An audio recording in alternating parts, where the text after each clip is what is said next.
9 महिने पूर्ण झाले. जुईला प्रसूती कळा सुरू झाल्या.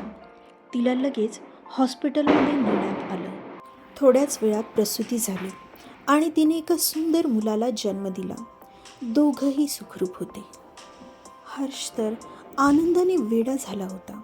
हॉस्पिटलमध्ये तिची आई तिच्या सोबत होती. दुसऱ्या दिवशी ती एकटीच झोपली होती. तेव्हा तिला काहीतरी जाणवलं. झोपेतच कोणीतरी तिच्या बाळाकडे पाहतंय असं तिला वाटलं. तिला एक थंडगार स्पर्श जाणवला. कुठून तरी एक सावली तिच्या शेजारून गेल्यासारखी वाटली. ती घामाघूम होऊन उठली. इकडे तिकडे पाहिलं पण कोणीच नव्हतं. तिला खात्री होती की हा तिचा भास नव्हता. ती खूप घाबरली. आई घरी गेली होती आणि हॉस्पिटलमध्ये दुसरं कोणी नव्हतं. थोड्याच वेळात आई परत आली. तिने आईला हे सगळं सांगितलं. आई काळजीत पडली कारण हे प्रसंग ओळखीचे वाटत होते. आता तिला घरी आणलं होतं.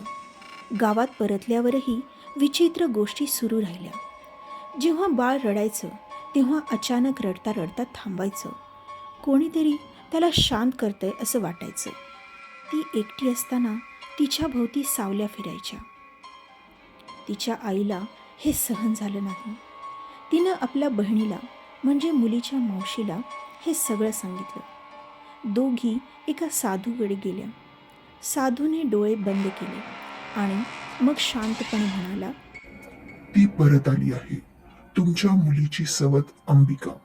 पण तुमच्या मुलीला त्रास द्यायला नाही, आपल्या नवऱ्याच्या वारसाला पाहण्यासाठी. ते ऐकून त्या दोघींना हायसं वाटलं.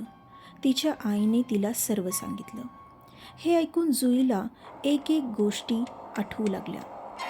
ती जेव्हापासून गरोदर राहिली होती तेव्हापासून विचित्र गोष्टी घडू लागल्या होत्या. जेव्हा सासू किंवा नणंद तिला टोमणे मारायच्या तेव्हा त्यांच्या तोंडात शब्दच अडायचे. एकदम त्यांचा आवाज जाई, श्वास अडके किंवा अचानक कोणीतरी त्यांना थांबवलं असावं असं वाटायचं. कधी ती दमून काम करत असताना कोणीतरी तिची कामं उरकून टाकायचं. रात्री झोपताना कोणीतरी प्रेमाने तिच्या पोटावरून हात फिरवत असल्यासारखं वाटायचं. पण नवरा तिच्या जवळ नसायचा. हे सगळं ती अनुभवत होती पण घाबरून कुणाला सांगितलं नाही. पण जेव्हा आज तिला खरी हकीकत समजली म्हणून मग हर्ष घरी परतल्यावर तिने त्याला सगळं सांगितलं. हे ऐकून तेव्हा त्याचाही थरकाप उडाला. पण मग तो म्हणाला, माझं पहिलं प्रेम, ती आजही आपलं रक्षण करते. एके दिवशी दोघं झोपलेले असताना त्या खोलीत गार वारा सुटला. नवऱ्याचं लक्ष अचानक खिडकीकडे गेलं आणि त्याने स्पष्ट पाहिलं. ती होती अंबिका. त्याचाच हात धरून हलकंसं हसत होती. ती परत आली होती पण कारण फक्त एवढंच होतं, जे अधुरं राहिलं होतं त्याला पूर्ण करण्यासाठी किंवा कदाचित आपल्या नवऱ्याच्या वारसाचं रक्षण करण्यासाठी.